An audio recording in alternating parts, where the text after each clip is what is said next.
Well, hello Internet, and welcome to my Rust video tutorial. In this tutorial, I'm going to provide an introduction to the core syntax of the Rust language because I've received numerous questions about it. Now, unlike my normal Learn in One videos, instead I'm going to focus in on the specifics of the language so that you have a really good understanding of how it works. And also I'm going to cover a lot of the things that confuse beginners so that then you can then move on to books and other resources online that you may find. Now, a link to all of the code as well as a transcript from this video is available in the description underneath the video, and what I'm going to focus in here on is I'm going to talk about input, output, variables, math, conditionals, looping, strings, arrays, vectors, tuples, functions, closures, pointers, structs, traits, enums, and a whole bunch more, and I have a lot to do, so let's get into it. Okay, so if you are on Windows, what you're going to do is go to rust-lang.org and click on Downloads, and if you have a GNU C++ compiler on your computer, you're going to use this version, and if you have a Microsoft Visual C version of C++, you're going to use that version.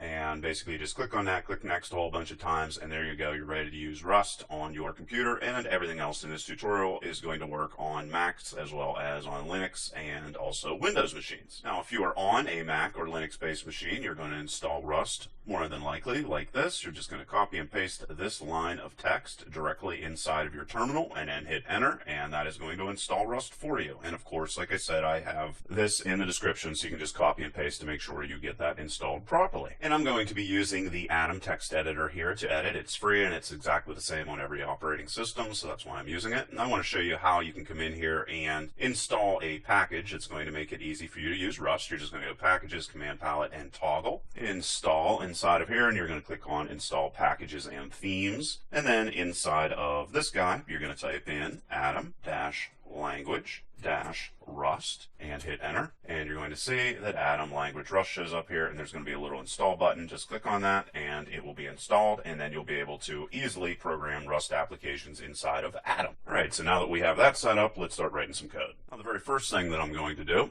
is come in here and install a module that's going to allow me to show you more about data types and how they work inside of Rust. And you can see all the different data types that are available to us. I'm just going to put a semicolon here in the end, and I'm going to soft wrap that so you can see all the code there on the screen at one time. I'm also going to install another module that's going to allow us to receive input from our users, and that's just standard in. Now, the main function is going to be the main function that executes whenever you execute your program, and how you create that is just go fn and main, and that's how you create all functions inside of Rust. And then we're going to come in here and just do a simple hello world type of example, because we have to always do that, and save that. And then you're going to come over here and you're going to compile, and I like to get rid of all the warnings because if you don't do this, you're going to get warnings for every single thing, and that's not going to work. So how you compile is just go rustc and the name of your Rust application with rs for the extension and a and warnings. And then after that's compiled, you can run the application and you can see that hello world printed out there on our screen. We're going to use let to define all of our variables, and the data type will be guessed if you do not provide it. And it's very important to know that variable values by default are immutable inside of Rust, which means that those values can't be changed once they're set. So let's just go and create one and have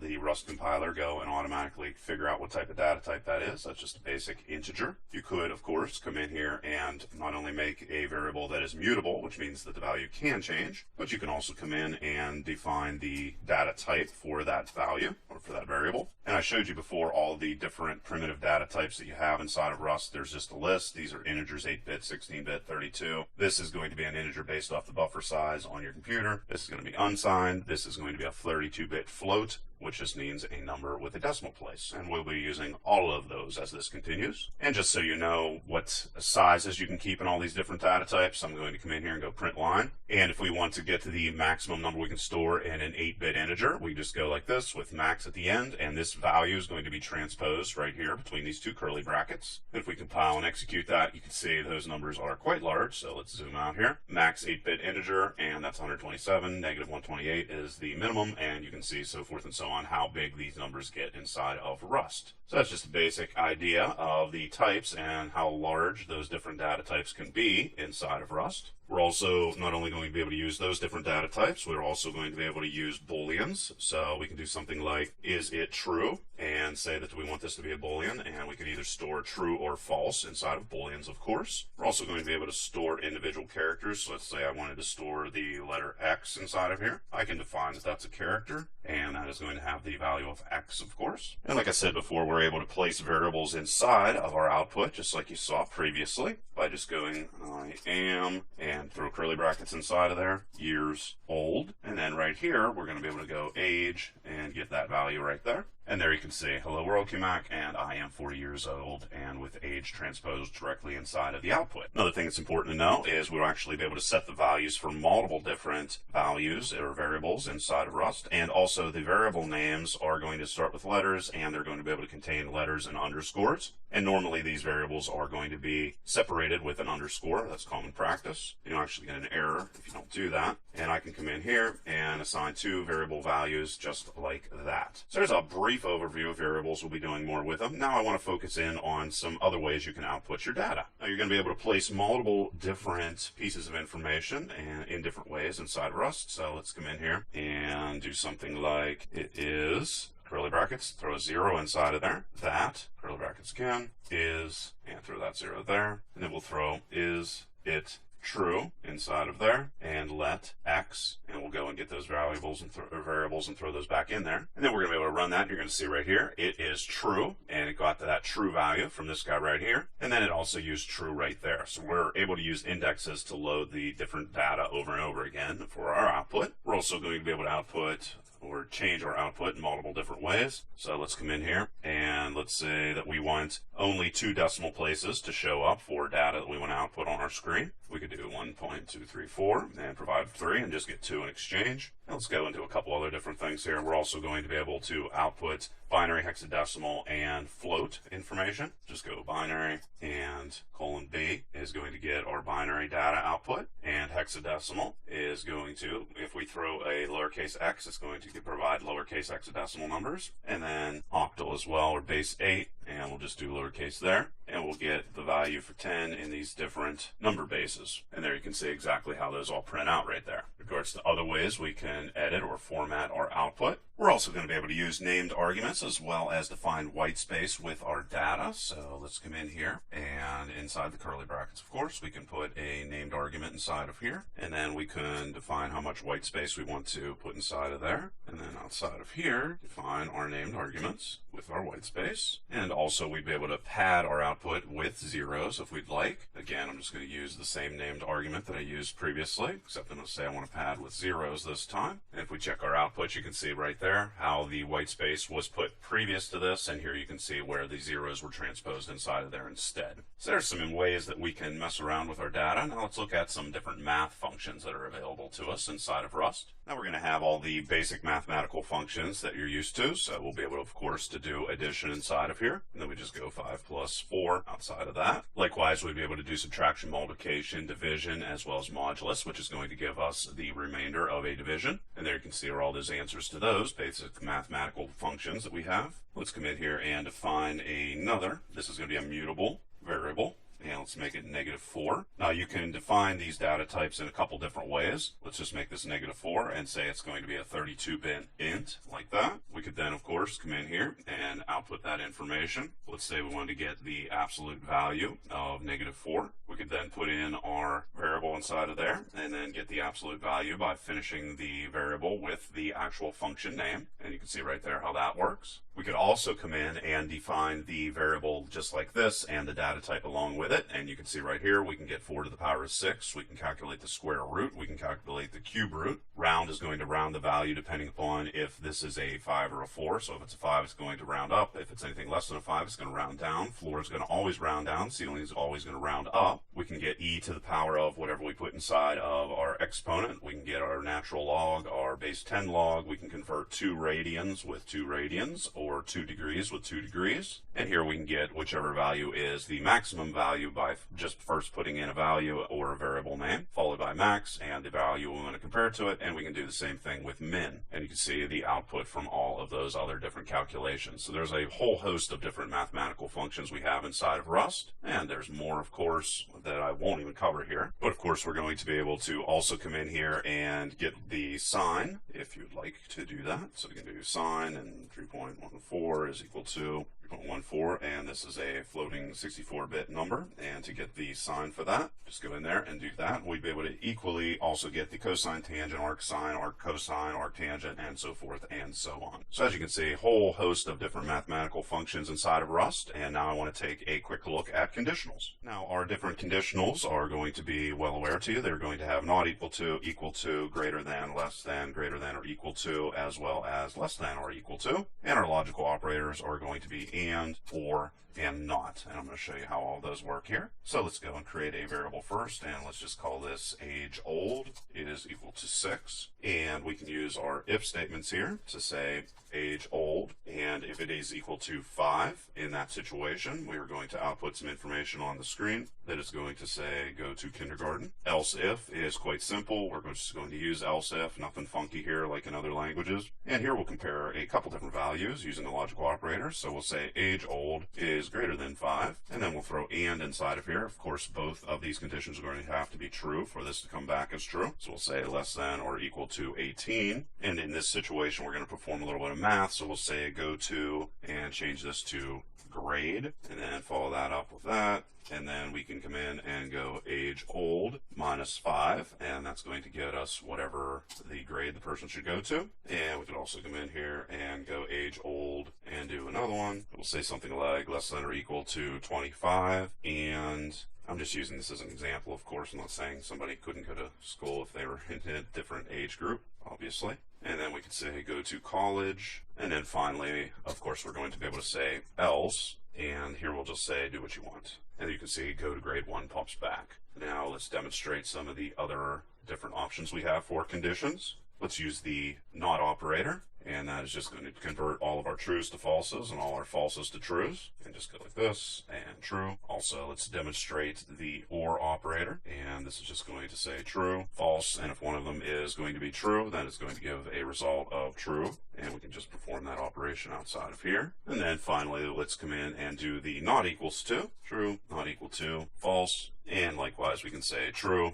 not equal to, false, to get that output. Oops, had a little error there. Make sure that you put in your curly brackets inside of here, otherwise it's not going to know what to put inside of there or what the point of that is. And there you can see all the results of that. Now there's no built-in ternary operator, but you can kind of make one. So let's say we want to do something like can vote, and we want to assign a different value depending upon a condition. So we could say something like age old, and if age old is greater than or equal to 18, then we want to assign a value of true to the variable can vote, and we can do it just like that. Else, if it comes back as false, we're going to assign a value of false to it. And of course, we're going to be able to come in there and output this information and throw can vote inside of there. And of course, don't forget to put your little equal sign in there. And if we execute that, you can see it comes back as a value of false. So like I said, a little rough overview of some conditionals and how we can use them inside of Rust. Now let's take a look at some brief examples on looping. Again, let's define a mutable value, and that's going to be x. And first I'm going to show you how loop works. Basically, loop doesn't have any conditions. You're going to have to put a condition to jump out of it. What I want to do here is I want to print out all even numbers. So I'm going to use an if statement here once again. I'm going to say if x modulus 2 comes back as being equal to 0, which means that it would be an even number. Well, then I want to come in and print that information on our screen. And let's just keep it simple, do that. And there's x, and it has to be mutable because we're going to be changing the value of x, of course.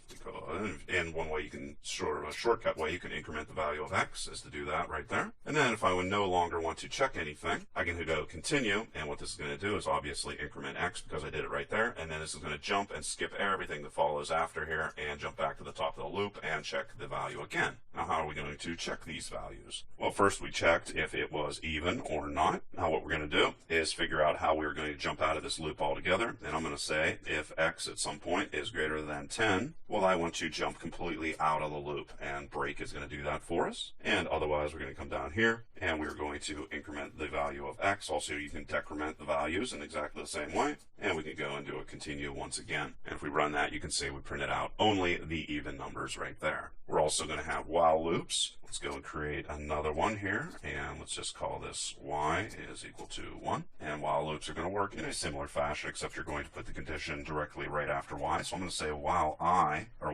is less than or equal to 10. I want to continue looping here. And I'll just keep this simple and throw that there, throw your y right there. And then of course you're going to have to increment your value as you cycle through this. And there you can see it printed out 1 through 10. And then the final looping structure we have here, there's a couple other different ways to loop with for, but this is a basic way. What we're going to do here is work with a range. So it's going to be 1 through 10. And just to keep that real simple, I'm just going to come in here and do this. And we'll throw 4 inside of there just so you can see how that's different. Throw z inside of there. And there you can see all the loops and how it worked with the for loop and how we were going to be able to run through that. So we'll be doing more with looping as the tutorial continues, but there is a brief overview of the different options you have available to you. And now I'm going to take a closer look at strings. So we can come in here and define a string, and we'll just have this be I am a random string. Now we're going to be able to get our string length, and we'll just throw that in there, and we'll go random string and follow that up with len and output that information. We're also going to be able to split a string in half based off of a defined index. So here's where we're going to be assigning multiple values at once.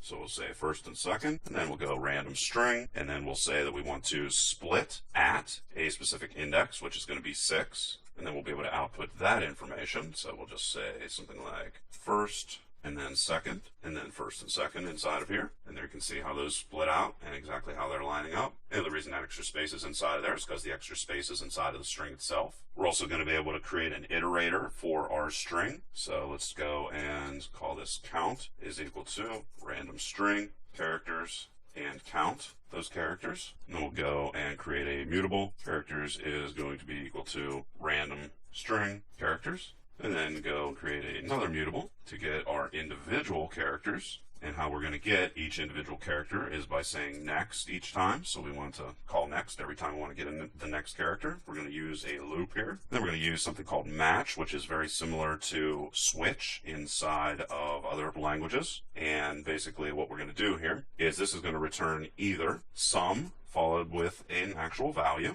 And if it does that, what we're going to do is we're going to say that we want to print out those individual characters. Just assign that to X. And otherwise, it is going to return none, which means that we no longer have any additional information to output on our screen. And after this, what we'll do is just go individual character and call for the next character. So we're going to continue cycling through characters as long as we have characters to display. Whoops. And we want to change this to characters, and then characters to this as well. And run that, and you'll see that it outputs all the individual characters as well as all the white space involved. We're also going to be able to split this information based off of white space.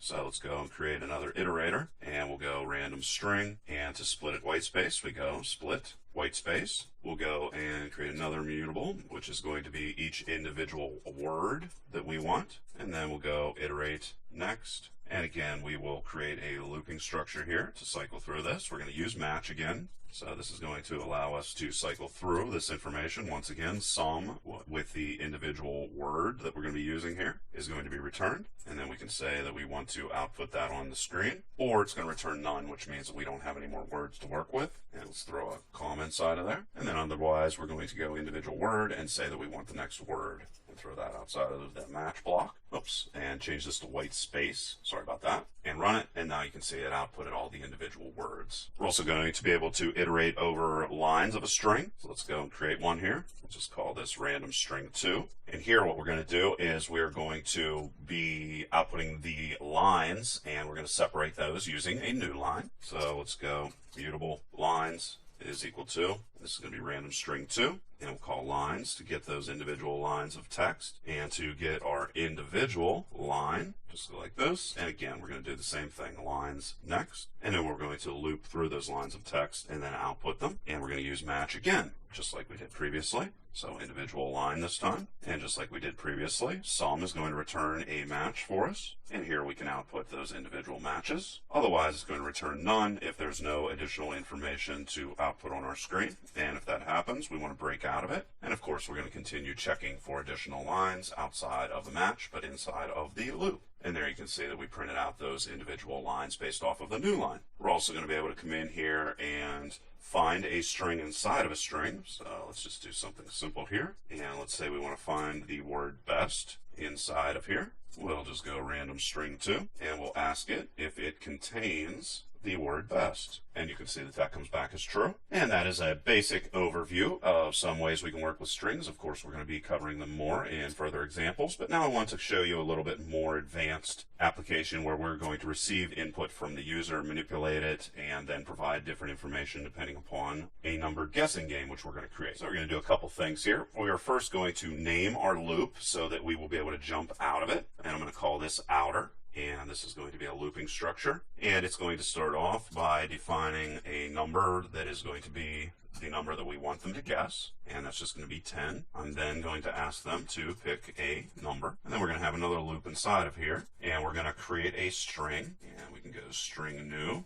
We then want to pass a reference to where we want to store our string whenever it is input on our keyboard. And this guy up here, this is the input module we're using here, standard in. And this is just going to call that specific function for us. And we're going to read that input that they have here. And this is going to be a reference to said input. That's what the little and sign there means. So that's going to be a reference. And we're going to get more into that as we continue. Now let's do something a little bit more complex. Let's go and define our guess. Then we're going to say option, and this is a 32-bit integer, and an option value is either going to return some with a value like you saw previously with match, or none. And we're going to say input and OK, and this means that the reader is at the end of the line of input. That's what it's going to check for. We're then going to follow that up with map or, which is going to apply a default value or apply functions to a value. So we're going to say none here. Or what we're going to do is come in and trim off the new line that was put inside of here. And then we're going to call parse, which is going to convert this string to a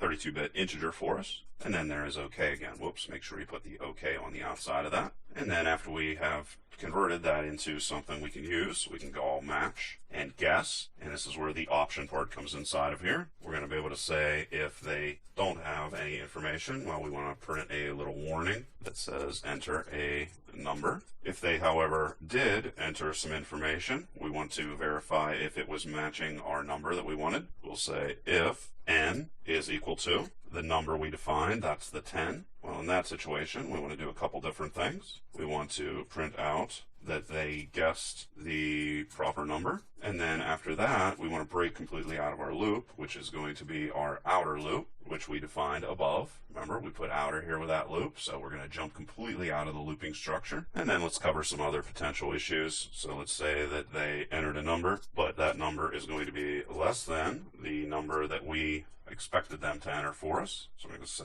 print line, and we're going to tell them something like the number they entered was too low. Otherwise, let's go and throw another one in here. This is going to be too high. So if number is greater than the number that we have here, we're going to say too high. And then finally, we can handle any type of an error, underscore, and that guy right there comes from this guy right there. And that's going to, in that situation, we're going to say an error occurred. Oops, and an error popped back, and we're going to get rid of that by getting rid of that semicolon and putting in a regular comma. And also up here, we want to make sure we put 2 colons inside of there instead of just 1. And for our print line, we want to come in here and put in our exclamation point. Sorry about that. And execute. We put 1 inside of there, 2, 3, 100. If we type in just enter and nothing, it's going to say enter a number. And if we type in 10, it's going to say you guessed it and jump completely out of the code. So there's a little bit more of an advanced explanation of how to use Rust. Now I'm going to jump over and provide some examples on how we can use arrays. Now an array is just going to be a fixed size list in which everything in the list is going to be of the same data type. And we can just throw some items inside of there. And we can get the array by our index, just going random array like this. And let's say we want the first item. This is a 0-based array. That's going to output that on the screen for us. We're also going to be able to get our array length,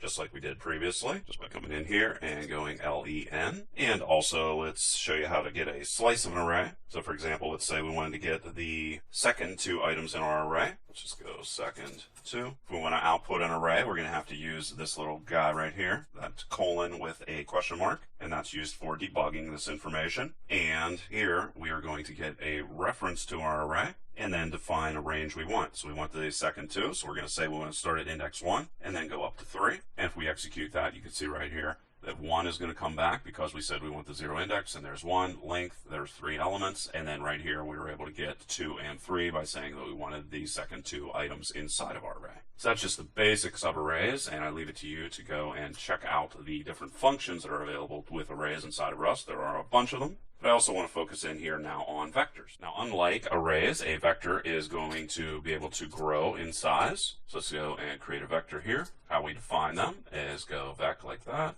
and just like that, just similar to arrays anyway. And let's go and get the index. So let's say we want something like item 2 from our vector. This, of course, is going to change to a vector 1. And you want the second item, well, we'll just put in a 1 inside of there. We're also going to be able to iterate through arrays with for loops. So we can say for I in, and we're going to use a reference to our array.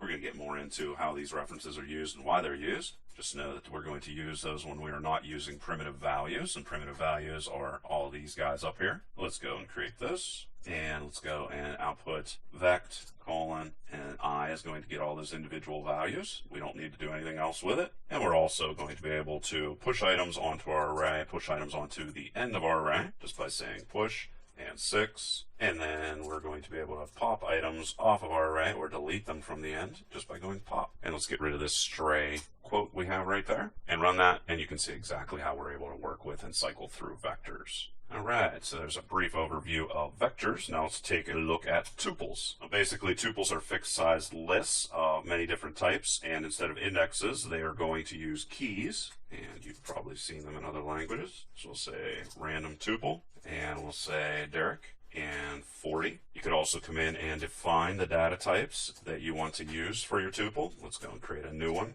called tuple2, and we're going to put a colon inside of there. And we're going to say that we want to use a string here. Again, it's not a primitive, so we have to put that reference inside of there. And then let's just throw the same information inside of here just to keep this nice and simple. We're going to be able to get the value from the index. So let's just go print line, and we'll say name is what we're looking for here. And this is going to be random tuple 2. And then if we want to get the 0 index for that, we can go 0.0, and there's our output. So again, once again, brief overview of tuples. Much more to find out. Just wanted to provide you with basic information. So now we're going to do something a little bit more complicated. We're going to start creating some functions. And you're going to create your functions down here outside of the main function. So I'm going to create a function. Again, I'm going to use fn. And this guy right here is just going to be say hello. It is going to receive an attribute of name.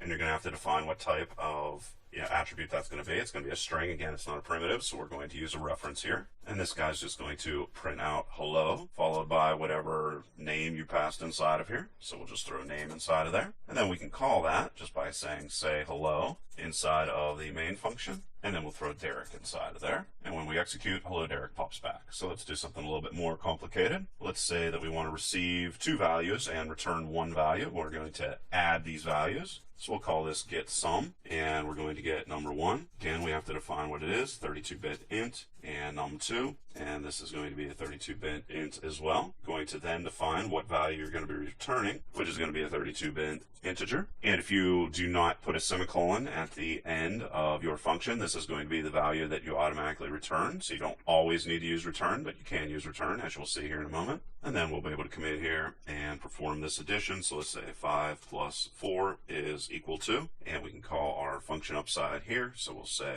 get sum, and it will pass in 5 and 4 as the attributes, and run it, and you can see that that works. Another thing that's kind of neat is we can create what's called a binding to a function. So we can say we want to define a variable called sum and then bind it to the get sum function, and then call this and execute it in much the same way. So we'll say 6 plus 4 is equal to, and then use sum instead of the actual function name. And with closures, you're going to see here in a moment that we're going to be able to do a similar thing with a whole bunch more, and also pass those functions inside of other functions. And there you can see is the result of that. And since we're talking about closures, why don't we go take a look at closures? Now, a closure is going to represent blocks of code, and they're going to be able to accept parameters and also be able to be passed into functions, just like any other variable. So let's create one. We'll say, call this sum nums. And then what you're going to do here is define a parameter that's going to be passed inside of it, and you're going to have the data type. So we'll say x and y. Both of them are going to be 32-bit integers. And then we're going to define exactly what we're going to do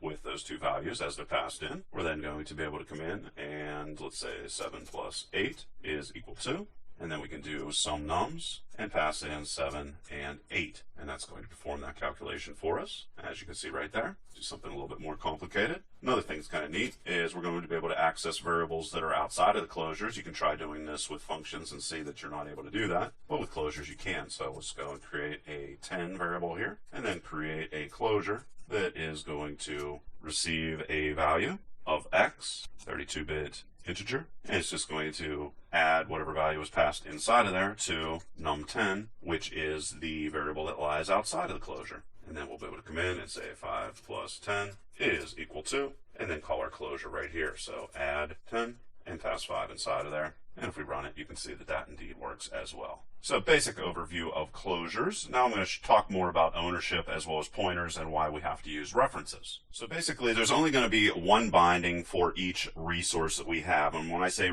resource, I'm talking about anything that's not a primitive value or a primitive variable inside of Rust. And what that means is if you assign data to another variable, the original can no longer access that data. So let me show you an example of what I'm talking about. So let's create a non-primitive. Let's create a vector, and vect 1, 2, and 3. And then let's go and create another vect, and let's assign the value of vector 1 to that. Now what I want to do is I want to print out the value here and see what happens. So we'll go print line, and I'm going to say specifically that I want to get the 0 index for that vector, and I'll put that on our screen. And if we come outside of here, this, you would think that that would work, but it does not. And this is the error you're going to see anytime you're trying to use something that you really should be using a reference, use of moved value. So that is an example of how you would have an error whenever you were trying to work with non-primitives. Now that doesn't work, but would we be able to do that with primitive values? Actually, you're going to see yes you can. So we'll say primitive value, and let's just give this a value of 1, and then we'll create another primitive value 2 and assign primitive value to it,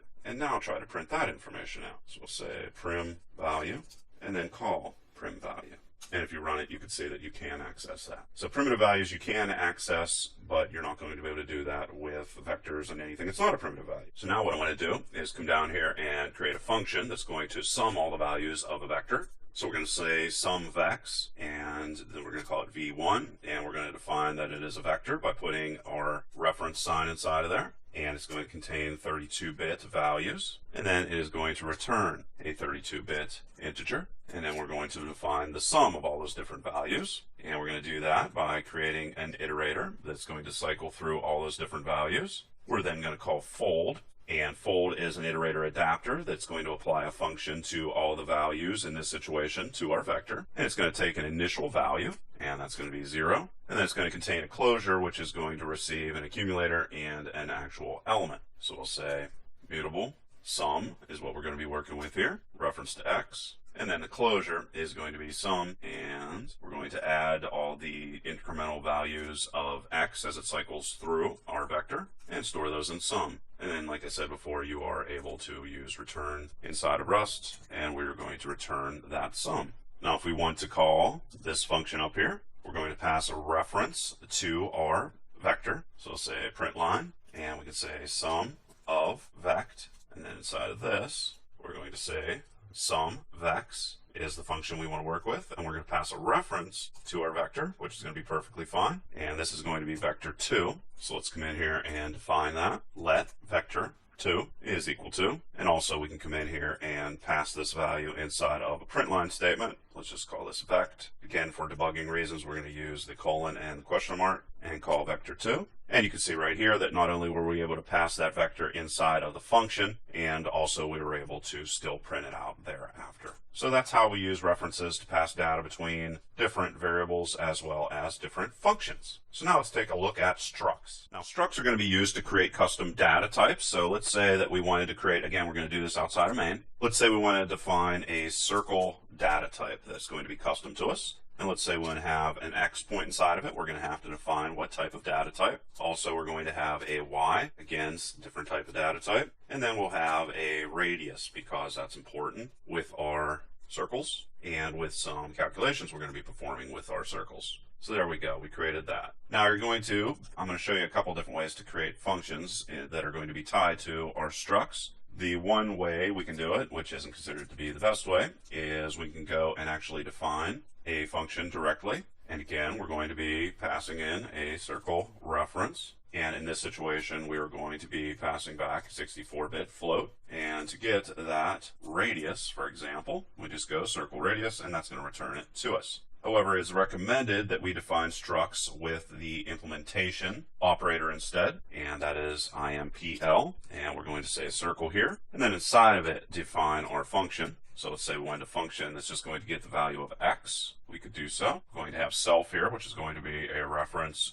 to the circle object we're working with. 64-bit float is what it's going to return. And like I said, self is going to return to, or refer to the circle structure that we are creating inside of here. And now we can come up inside of here and create a circle. So let's go say this is mutable. Circle 1 is equal to, this is a circle struct. And then we'll define all the different parts. We'll say x and give that a value of 10, and y, give that a value also of 10. And then to keep it nice and simple, we will go and create a radius and also give that a value of 10. And then we'll close off this guy, and we can get our circle values. So let's go get rid of this. And inside of there, we're going to say that we want to return x, and we want to return y, and we want to return our radius and output all those on the screen. And then to reference them and get those different values, we're going to say circle 1 dot x and circle 1, once again, dot y, and then circle 1 dot radius. And we'll be able to output those onto the screen. Likewise, we're going to be able to reference and get our radius using the function that we defined down below. So we're going to come in and do another print line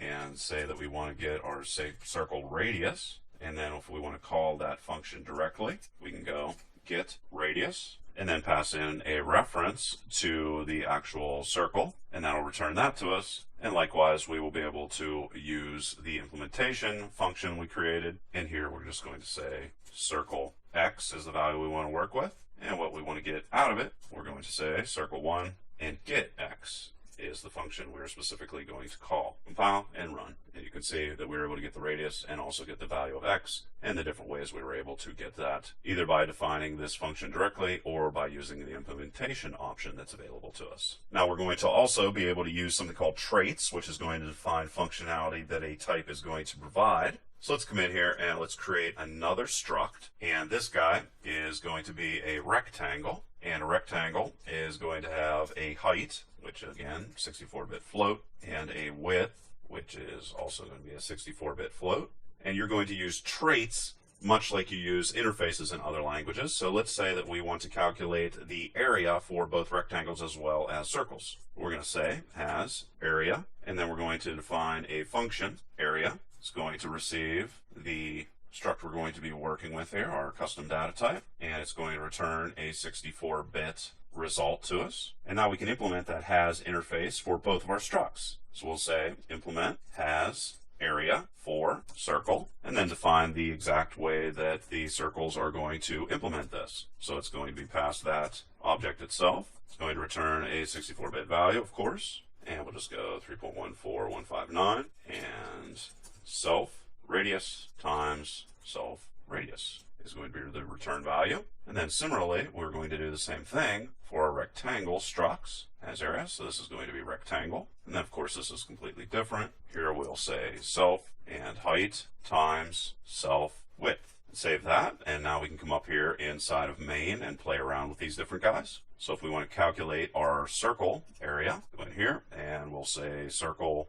area. And to calculate it, we're just going to change this guy right here to area. And then likewise, let's go and create a rectangle using our custom struct we created. Let's just call this rect1 is equal to, and it is going to be a rectangle, and height as well as width. Close that off. And then in a very similar way, we're going to do the same thing here with our rectangle. So just paste that inside of there, and we'll say rect area. And then to get the rectangle area, we'll go rect1. And if we run it, you can see that indeed we were able to get our circle area as well as our rectangle area. So a whole lot of information there. And now I want to take a look at enumerated types. to finish it off. Now, an enumerated type is going to have one of several values. So we're going to create an enumerated type here, and we're going to call it hero. And we're going to say they can have a value of fast, as well as a value of strong. And in that situation, it's going to also contain a 32-bit integer. And also we'll be able to come in here and go info and define something like the superhero's name, which is a string,